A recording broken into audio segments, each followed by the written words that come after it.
Bonjour, vous allez bien? Les Chevaliers du Zodiaque, une série magnifique, constellée de personnages magnifiques. Et s'il y a bien un personnage qui met tout le monde d'accord, c'est bien Shiryu. Il n'est pas forcément le préféré de tout le monde, bien entendu, mais il est respecté par l'entièreté de la communauté. Un éternel second couteau laissant toujours ses compagnons briller à sa place. Et ça tombe bien car en deuxième épisode, j'aimerais parler de notre cher Shiryu du Dragon. Alors, je le dis d'entrée de jeu, j'aime beaucoup Shiryu. Et vraiment, je respecte énormément ce personnage. Mais il n'est pas mon préféré. Je dirais bien entendu qui est mon préféré dans une future vidéo. Shiryu, d'où vient ce nom? Shiryu vient de Shi et Ryu. Ryu signifiant dragon. Traduit littéralement, ça signifie dragon lavande. Bon, dragon c'est assez évident, mais pour lavande. Pourquoi lavande? Pour cela, il faut s'intéresser à la signification des couleurs. La lavande, c'est la couleur de la spiritualité, de la sérénité et de la pureté. Mais dans le langage des fleurs, la lavande, eh bien cela signifie l'affection non charnelle. Et est-ce que tout cela ne colle pas parfaitement à Shiryu? Encore une fois, un nom parfaitement choisi. Maintenant, pourquoi la constellation du dragon? Premièrement, le dragon de la constellation est un dragon grec, chargé de veiller sur la toison d'or. Et quelle est la récompense du tournoi galactique? Pour quelle raison Shiryu combat les chevaliers noirs? Pour l'armure d'or, exactement. Secondement, pourquoi ce design? Je veux dire, pourquoi un dragon chinois? Car dans la mythologie chinoise, les dragons chinois sont sages, intelligents et calmes. Exactement le caractère de Shiryu. Il est appelé à devenir le prochain chevalier de la balance. Mais pourquoi ça? Évidemment, il est du signe de la balance. Mais bien entendu, c'est pas que pour ça. Le signe de la balance, c'est le signe de la justice et de l'équilibre. Deux notions fondamentales pour Shiryu. Car oui, au-delà d'être sage, Shiryu est un personnage avec un sens de la justice pour le moins absolu. Absolu est d'ailleurs le terme qui, selon moi, lui correspond le mieux. Enfin, vous comprendrez rapidement pourquoi je dis ça. D'ailleurs, Shiryu, il est métis sino-japonais. Mais pourquoi avoir choisi la Chine? La mythologie chinoise allant dans le sens du caractère du personnage? Le lieu d'entraînement, l'armure, et éventuellement l'entraînement similaire à ceux des moines? Mais surtout, le choix de Kurumada s'est fait sur le fait qu'il souhaitait un personnage qui symbolise l'harmonie, l'équilibre et la sagesse. Et ces stéréotypes sont attribués à la culture chinoise. D'ailleurs, la couleur de son armure, le vert jade, c'est aussi un lien avec la culture chinoise. Le jade signifie la sagesse, la vertu et la pureté.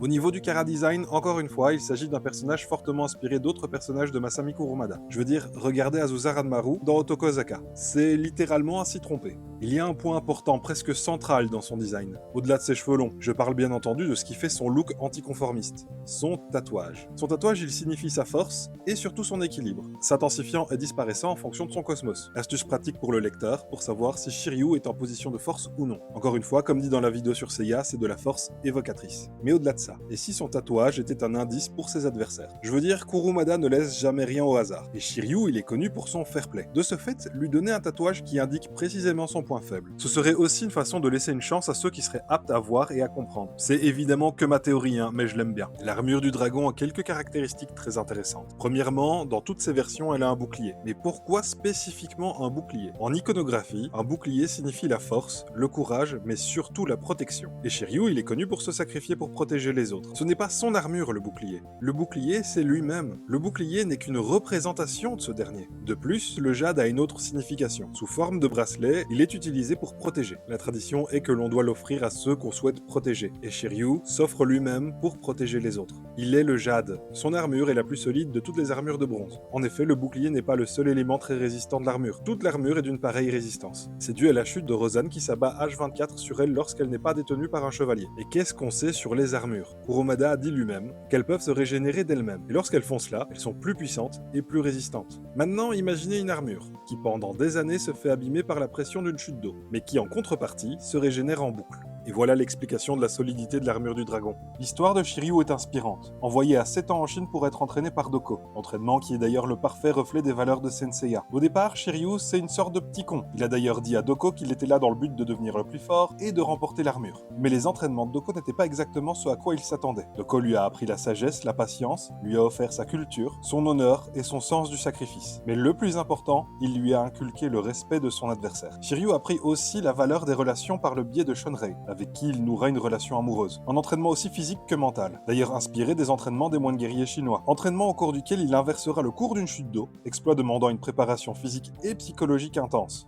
Durant le tournoi galactique, il est d'abord montré comme froid, distant et analysant les combats de ses adversaires. Dès sa première apparition, que ce soit dans le manga ou dans l'anime, il est présenté comme le plus cérébral des 9 chevaliers présents. Et là, on va parler du combat iconique. Seiya contre Shiryu, un combat qu'on peut voir et revoir sans jamais se lasser. Dans ce combat, Shiryu domine largement Seiya, et à ce moment-là, il n'imagine à aucun moment perdre. Shiryu n'envisage d'ailleurs pas une seconde Seiya comme une menace.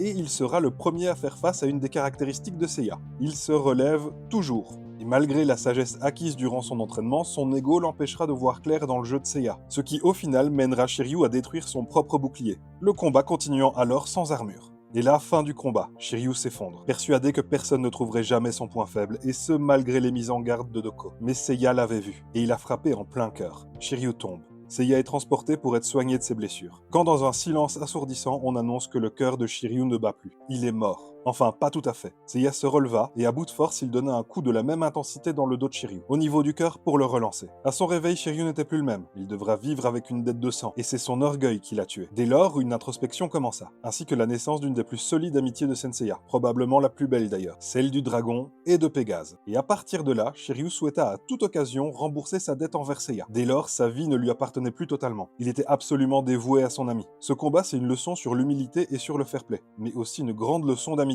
Je dirais même que le personnage de Shiryu en lui-même est une leçon sur l'amitié. C'est l'ami qu'on voudrait tous, l'ami qu'on mérite tous et l'ami qu'on aimerait tous être. Ensuite, Shiryu se rend à Jamir pour réparer son armure ainsi que celle de Seiya. Là, il sacrifiera son sang pour réparer son armure ainsi que celle de Pégase. Sachant qu'il ne pourrait jamais survivre à son ennemi, il préféra utiliser un maximum de son sang pour réparer l'armure de Seiya. Il s'agit de son premier sacrifice pour Seiya. À partir de là, le sort de Shiryu nous est inconnu. Il ne réapparaît qu'après le début des combats contre les Chevaliers Noirs. Et contre les Chevaliers Noirs, il fera face au Dragon Noir dans l'anime et aux 2 Dragons Noirs dans le manga. Mais dans les 2 cas, le combat est idéologique. Et c'est le premier du manga et de l'anime. Alors oui, dans la vidéo sur Seiya, je parle du combat contre Ikki comme le premier. En réalité, c'est bien le dragon contre le dragon noir qui est le premier combat idéologique. Shiryu, il est toujours blessé et il doit récupérer le sang qu'il a perdu. Mais il refuse de rester sans rien faire. Alors malgré la douleur, il se relève à chaque coup du dragon noir. Ce dernier ne comprend pas d'où Shiryu tire sa force. Shiryu lui explique alors qu'elle vient de sa dévotion envers ses amis. Le dragon noir, trouvant ça absolument ridicule, envoya tout ce qu'il avait pour abattre son double. Le combat, il se finit sur un nul, les 2 mortellement blessés. Mais ça, ce n'est que sur le plan physique, car d'un point de vue idéologique, Shiryu a gagné. Le dragon noir, il a compris la puissance de l'amitié. Et dans ces derniers instants, il décide de sauver Shiryu, voulant, avant de décéder, croire en ce concept qui compte autant pour Shiryu.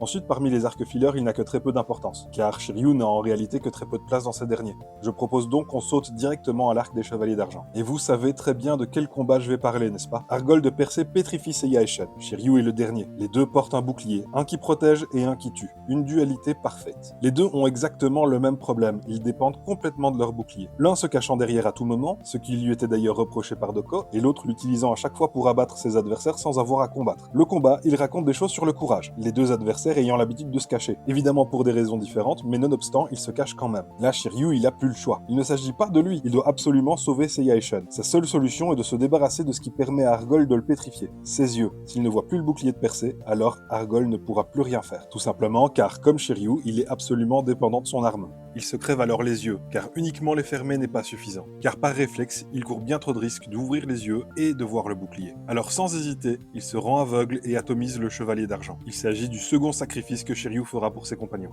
Une fois n'est pas costume, nous allons parler d'un petit arc filler, l'arc concernant la cécité de Shiryu. Arc où premièrement, Shiryu apprend à vivre en tant que personne en situation de handicap, montrant d'ailleurs la difficulté que ça représente, et là c'est intéressant, car mettre en lumière un handicap, c'est une très bonne chose. Les personnes en situation de handicap ayant très peu de représentation dans les animés. Mais cet arc, il nous montre surtout Oko, un ancien élève de Doko. Il s'était entraîné avec Shiryu dans le but d'obtenir l'armure du dragon, mais il était largement moins sage, beaucoup plus belliqueux que Shiryu. D'ailleurs, Shiryu persuadé qu'il ne pourrait plus jamais porter son armure, eh bien Oko vient récupérer l'armure et se venger. Oko voyant que Shiryu est aveugle, il décide de se bander les yeux, dans le but de lui proposer un combat équitable. Et là on remarque une énorme différence entre Oko quand il était petit et maintenant. Mais donc le combat. Le combat il raconte beaucoup de choses, mais le plus important est que Shiryu apprend par Oko qu'être aveugle ne l'empêche pas d'être un chevalier, et que par conséquent il peut accomplir son devoir malgré tout. Durant l'arc du sanctuaire, il affrontera 2 chevaliers d'or. Le Cancer, qui a des valeurs absolument opposées aux siennes, et le Capricorne. Et en fonction de si vous suivez l'anime ou le manga, il est très différent. Dans l'anime, il est persuadé de suivre Athéna et d'être du bon côté. Dans le manga, il est tout à fait au courant de ce qu'il a fait et sait très bien qui est le pop. Mais son affrontement contre le Capricorne commence et finit par un sacrifice. En effet, Shura du Capricorne tranche le sol avec Excalibur. Seiya, Shun et Yoga arrivent à se mettre à bonne distance de Shura, mais Shiryu, lui, décide de rester, car s'il se sauve avec ses amis, Shura les rattrapera sans la moindre difficulté. Shiryu le sait, il n'est absolument pas de taille, mais gagner du temps actuellement est le seul moyen de sauver Saori. Le combat se fait encore une fois autant avec des points qu'avec des mots. Shiryu, il le sait depuis le début. Il ne peut pas gagner. Shura est bien trop fort. Et ses amis sont encore trop proches. Alors il n'a pas le droit de perdre. Les Chevaliers d'Or sont capables de se déplacer à la vitesse de la lumière, et bien il les rattraperait avant même qu'ils atteignent la maison du Verseau. Shiryu se jette alors sur Shura. Le ceinture intensifie son cosmos et se propulse, lui et Shura vers l'infini et l'au-delà. Et son sacrifice inspirera Shura, lui faisant comprendre à quel point Shiryu a de la valeur en tant qu'individu. Dans un dernier instant de vie, il transmet Excalibur à Shura et le renvoie sur Terre. Bon, maintenant Arc Asgard. C'est dans celui-ci qu'il est le plus mis en avant. Son combat contre Fenrir, il est très intéressant. C'est une opposition entre l'amitié et la méfiance des hommes suite à une trahison. Ensuite, il a droit à un combat contre Albéric de Mégrez, le traître d'Asgard. Enfin, c'est bien plus compliqué que ça. Résumer Albéric à une trahison et tout simplement nier son développement. Enfin, on en reparlera un jour. Mais Shiryu, il est face à un adversaire qui est cultivé, réfléchi et patient. Par contre, son ego l'empêche de croire qu'il peut être berné. Et là, c'est intéressant. Car cette description, elle colle parfaitement à celle de Shiryu avant sa défaite contre Seiya. Car là aussi, malgré sa culture et ses enseignements, son ego l'empêchait de voir clair dans le plan de Seiya. Autre point intéressant du combat, le lien entre la famille d'Albéric et la lignée de Doko. Shiryu est à peu près un fils adoptif pour Doko au final. Le parallèle est donc évident. Mais donc dans ce combat, Shiryu arrive à berner Albéric, et en un coup, c'est fini. Arrive alors la fin de l'arc.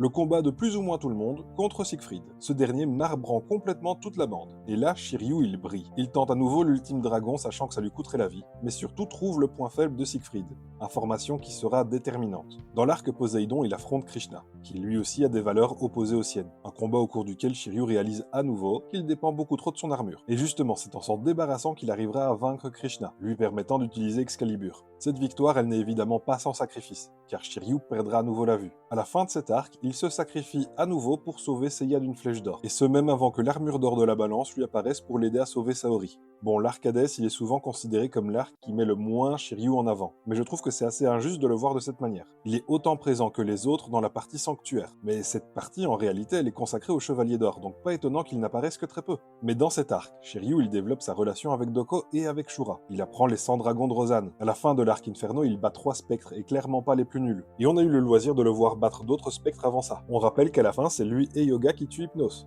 Dans l'arc Hadès, au final, qui brille vraiment? Shun?